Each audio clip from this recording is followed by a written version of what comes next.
नमस्कार और brain roots IAS में आपका स्वागत है। आज हम नागारा आर्किटेक्चर को समझेंगे। चलिए समय में पीछे चलते हैं 5वीं शताब्दी के उत्तर भारत में। ये एक ऐसा दौर था जब आस्था को सिर्फ महसूस नहीं किया जाता था, बल्कि उसे पत्थरों में जिंदा किया जाता था। और यहीं से जन्म हुआ मंदिर बनाने की एक बहुत ही खास शैली का, जिसे हम नगारा स्टाइल ऑफ टेम्पल आर्किटेक्चर कहते हैं। तो आज हम इसी शैली के हर एक पहलू को बहुत गहराई से समझेंगे। तो देखिए, सबसे पहली और सबसे जरूरी बात जो हमें समझनी है वो ये कि एक नागारा टेम्पल सिर्फ एक बिल्डिंग नहीं है। उस दौर के आर्किटेक्ट्स के लिए ये ब्रह्मांड का केंद्र यानी कि सीक्रेट मेरू माउंटेन का एक सिंबल था, उसकी एक रिक्रिएशन थी। तो आप कह सकते हैं कि हर मंदिर अपने आप में पत्थर से बना एक दिव्य पहाड़ है जो जमीन को आसमान से जोड़ता है। तो चलिए इस पत्थर के पहाड़, इस स्टोन माउंटेन की यात्रा इसकी नींव से शुरू करते हैं। देखते हैं कि इसके स्ट्रक्चर में वो कौन सी खास बातें हैं जो इसे इतना यूनिक और डिवाइन बनाती हैं। नागरा स्टाइल में एक बहुत ही पॉपुलर लेआउट है जिसे कहते हैं पंचायतन स्टाइल। इसमें होता क्या है कि एक मेन श्राइन यानी मुख्य मंदिर बिल्कुल सेंटर में होता है और उसके चारों कोनों पर 4 छोटे सब्सिडियरी श्राइन्स होते हैं। अगर आप इसका ग्राउंड प्लान देखें यानी ऊपर से देखें तो यह पूरा स्ट्रक्चर एक क्रूसिफाइड या क्रॉस शेप का दिखाई देगा। अब इस डिवाइन स्ट्रक्चर का पहला और सबसे इंपॉर्टेंट स्टेप है एलिवेशन यानी ऊंचाई।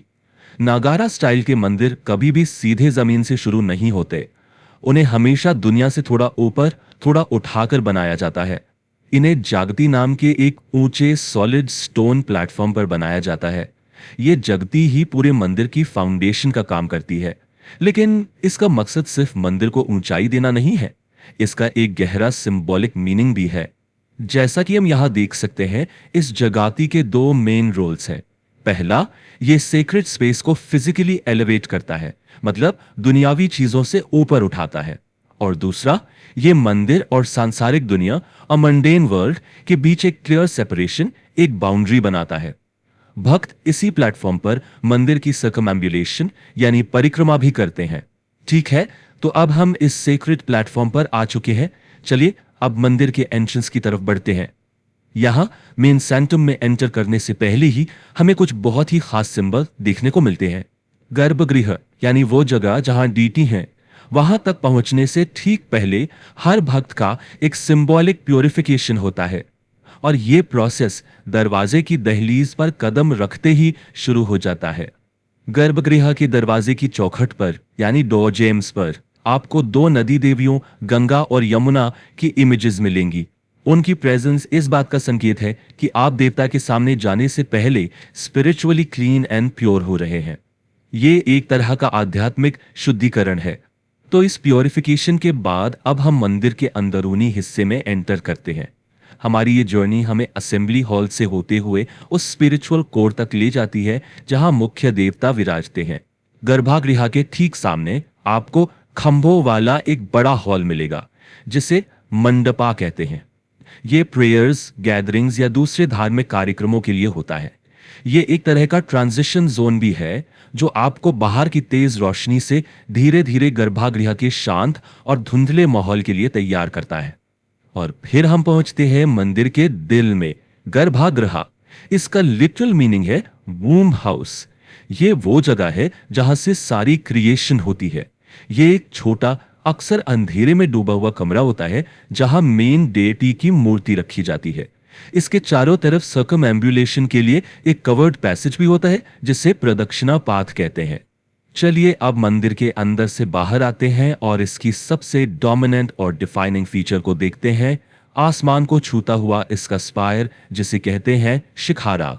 तो सवाल यह है कि एक नागारा टेम्पल आखिर स्वर्ग तक पहुंचने की कोशिश कैसे करता है? इसका जवाब छिपा है इसके शिखरा के यूनिक डिजाइन्स में जो कई अलग अलग तरह के होते हैं। नागरा स्टाइल में मेनली 3 तरह के शिखरा देखने को मिलते हैं। सबसे कॉमन है लैटिना स्टाइल का शिखरा। इसका बेस स्क्वायर होता है और इसकी दीवारें ऊपर की तरफ कर्व होती हुई एक पॉइंट पर मिल जाती हैं। ये एक क्लासिक लुक है। दूसरा है फमसाना शिखरा जो ज्यादा चौड़ा और छोटा होता है और इसमें कई स्लैब्स एक के ऊपर एक रखे होते हैं। ये अक्सर मंडपास के ऊपर पाया जाता है। और तीसरा है वल्लभी शिखरा जिसका बेस रेक्टेंगुलर होता है और इसकी छत वैगन वॉल्टेड रूफ मतलब बैलगाड़ी की छत जैसी दिखती है। शिखरा का अंत बस यूं ही नहीं हो जाता। इसके टॉप पर मतलब शिखर पर एक क्राउन सजाया जाता है। सबसे ऊपर आमलक रखा जाता है जो आंवले के फल जैसा दिखने वाला एक फ्लैट फ्लूटेड डिस्क होता है। और उसके भी ऊपर कलाश स्थापित किया जाता है जो अबंडेंस और प्रॉस्पेरिटी का प्रतीक है। नगरा टेम्पल्स की एक और बहुत इंटरेस्टिंग बात, इनकी दीवारें वॉल्स कभी भी सपाट या फ्लैट नहीं होती। आर्किटेक्ट्स ने इन दीवारों को एक कैनवस की तरह इस्तेमाल किया ताकि उन पर लाइट एंड शैडो का एक खूबसूरत इफेक्ट क्रिएट किया जा सके। दीवारों पर बने इन वर्टिकल प्रोजेक्शंस को रथाज कहा जाता है। ये दीवार पर रोशनी और छाया का एक डायनामिक प्ले क्रिएट करते हैं जिससे दीवारें स्टैटिक नहीं बल्कि जिंदा लगती हैं। शुरू में दीवारें 3 रथों में बंटी होती थी जिसे त्रिरथा कहते थे, पर समय के साथ ये पंचरथा, सप्तरथा और नवरथा में इवॉल्व हुई। इन्हीं रथों पर देवताओं और पौराणिक कथाओं की ब्यूटीफुल स्कल्पचर्स बनाई जाती थीं। नागरा स्टाइल को और अच्छे से समझने का एक तरीका ये भी है कि हम देखें कि इसमें क्या नहीं होता। साउथ इंडिया की द्रविडियन स्टाइल के बिल्कुल ऑपोजिट नागरा टेम्पल्स में आपको बड़े बड़े वाटर टैंक्स या ऊंची बाउंड्री वॉल्स नहीं मिलेंगी। यहाँ द्रविडियन स्टाइल के गोपुरम्स जैसे बड़े बड़े गेटवेज भी नहीं होते।